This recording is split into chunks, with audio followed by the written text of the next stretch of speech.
નમસ્કાર. સરકારી માધ્યમિક શાળા લીલોડ વતી આપનું હાર્દિક સ્વાગત છે. આજે આપણે યામ ભૂમિતિ પ્રકરણ વિશે અભ્યાસ કરીશું. ધોરણ 10 પ્રકરણ નંબર 7 યામ ભૂમિતિ.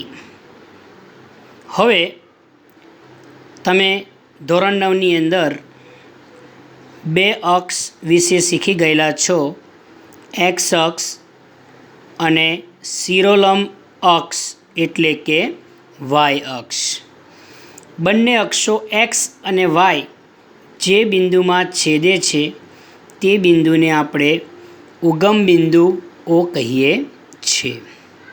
હવે એક્સ અને એક્સ ડેશ, વાય અને વાય ડેશ, બંને અક્ષો જ્યારે એકબીજાને છેદે છે ત્યારે તે આ જે સમગ્ર સમતલ છે એ સમતલને 4 ભાગમાં વિભાજિત કરે છે. જેમાં આ ચરણને આપણે કહીએ છીએ પ્રથમ ચરણ અને કહીએ છીએ આપણે દ્વિતીય ચરણ. આ ચરણને આપણે કહીએ છીએ તૃતીય ચરણ અને આ ચરણને આપણે કહીએ છીએ ચતુર્થ ચરણ. હવે આ યામ ભૂમિતિમાં કોઈ પણ બિંદુને દર્શાવવું હોય, ધારો કે અહીંયા હું પી બિંદુને દર્શાવું છું. હવે કોઈ પણ બિંદુને દર્શાવવું હોય તો તેને 2 યામ વડે દર્શાવવામાં આવે છે. હવે આ પી બિંદુને જ્યારે નીચેની તરફ લંબાવીશું તો આપણને એક્સ અક્ષ પર છેદે છે 2 પાસે, એટલે એનો એક્સ યામ 2 મળશે. આ પી બિંદુને આપણે આગળ લંબાવીશું વાય અક્ષ ઉપર તો ત્યાં પણ આપણને યામ મળે છે 2. તો પી બિંદુના 2 યામ થશે, એક્સ અને વાય. એના વિશે આપણે ધોરણ 9ની અંદર ભણી ગયા છે. એટલે કે કોઈ પણ બિંદુને દર્શાવવા માટે 2 યામની જરૂર પડતી હોય છે. એક એક્સ યામ અને બીજો વાય યામ. આમ યામ ભૂમિતિમાં કોઈ પણ બિંદુને દર્શાવવા 2 યામની જરૂર પડે છે. એટલે લખીશું સમતલમાં કોઈ પણ બિંદુને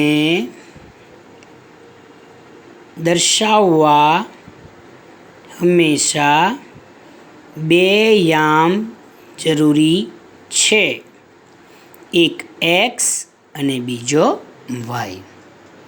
કે આ 2 યામની મદદથી આપણે સમતલમાં કોઈ પણ બિંદુને દર્શાવી શકીએ છીએ.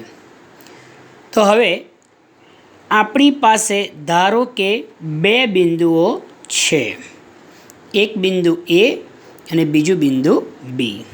હવે એ બિંદુના યામ હું લઈશ x1 અને y1. બી બિંદુના યામ હું લઈશ x2 અને y2. આ 2 બિંદુઓને હું હવે અહીંયા જોડું છું.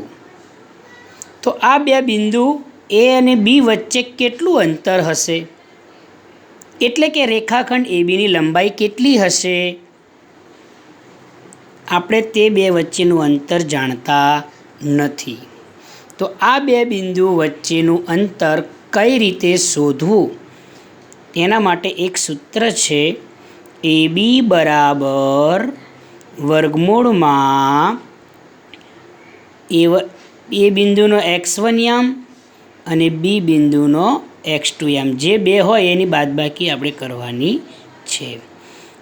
x યામની બાદબાકી કરીએ એ જ રીતે y યામની આપણે બાદબાકી કરીશું ને એનો વર્ગ.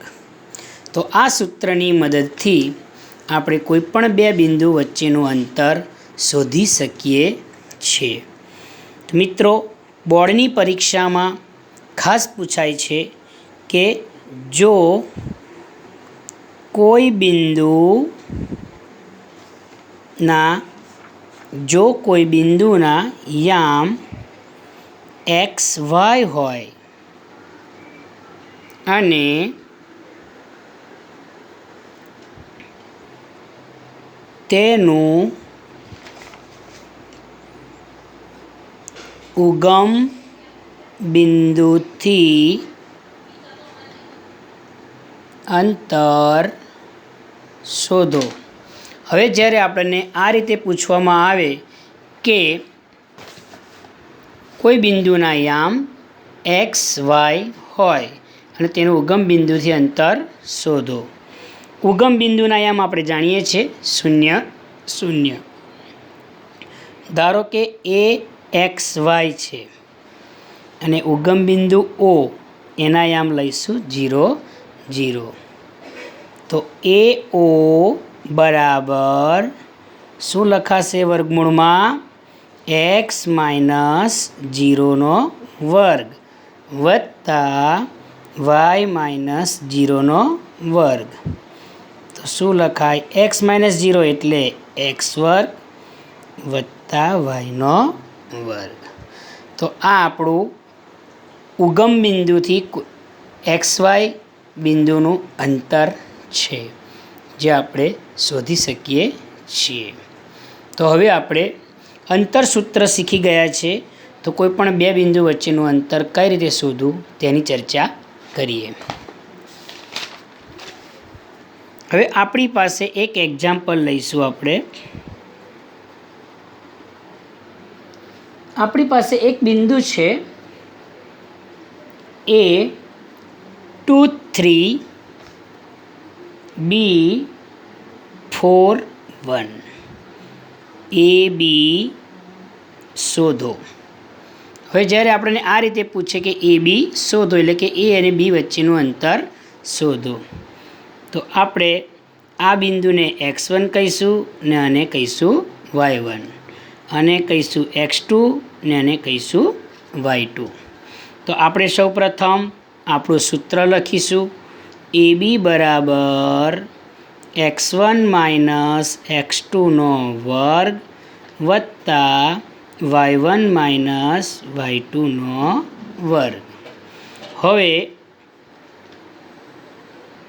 x1 જ્યાં છે ત્યાં મૂકીશું આપણે 2 અને x2 જે છે ત્યાં મૂકીશું 4. બેની વચ્ચે આવશે માઇનસ, પ્લસ y1ની જગ્યા પર આવશે 3 ઓછા 1 તેનો વર્ગ.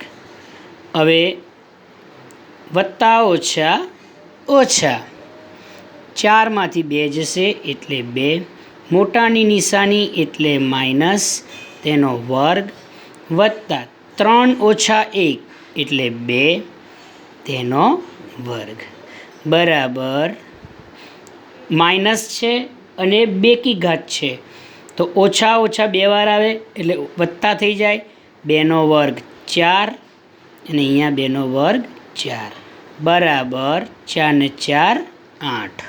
તો આપણે શું લખીશું? 8ને શું લખાય? 4 દુ 8. ચલો 4નું વર્ગમૂળ કેટલું? 2. વર્ગમૂળમાં 2. તો કહેશો કે બે બિંદુ વચ્ચેનું અંતર કેટલું આવ્યું? 2 વર્ગમૂળમાં 2. તો આ જ રીતે આપણે બીજા બે બિંદુ વચ્ચે અંતર શોધવાનું પૂછે તો આપણે શોધી શકીએ છીએ.